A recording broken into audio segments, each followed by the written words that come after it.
শীতের সন্ধ্যাবেলা বনফায়ার হলে জমে যায়, তাই না? তোমাদের সাথে তো এর আগে মিনি ব্লগে শেয়ার করলাম, পুরুলিয়াতে পৌঁছে আমরা বিকেলবেলা বেরিয়েছিলাম সাইট সিন ঘুরতে। তো সেখানে একটা স্পট ঘুরে এসে হোটেলে এসে পৌঁছালাম, মানে আমাদের রিসর্টে এসে পৌঁছালাম। রিসর্টটা এত সুন্দর করে সন্ধ্যেবেলায় সাজিয়েছে, এত সুন্দর লাইটিং করে সাজিয়েছে, পুরো মনটাই ভালো হয়ে যাচ্ছিল।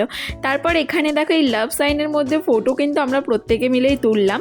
আর তারপর আর কি, সন্ধ্যেবেলা একটু চায়ের ক্রেভিংস হচ্ছিলো, তো আমাদের রিসর্ট থেকে আমাদেরকে চা দিল, প্লাস মুড়ি দিল, অ্যান্ড দিল হচ্ছে পেঁয়াজি।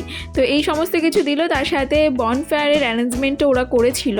তো বনফায়ারের অ্যারেঞ্জমেন্টের সাথে ছিল চিকেন তন্দুরি।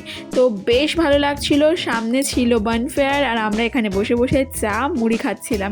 একটা আলাদাই কিন্তু ফিলিংস হচ্ছিল, আলাদাই একটা অনুভূতি। ঠান্ডা ঠান্ডা আমেজ, তার সাথে এরকম একটা অনুভূতি, বেশ দারুণ লাগছিল। আর তারপর অ্যাট লাস্ট দেখো আমাদের চিকেন তন্দুরি রেডি হয়ে গেছে, ভীষণ ইয়াম্মি ছিল খেতে।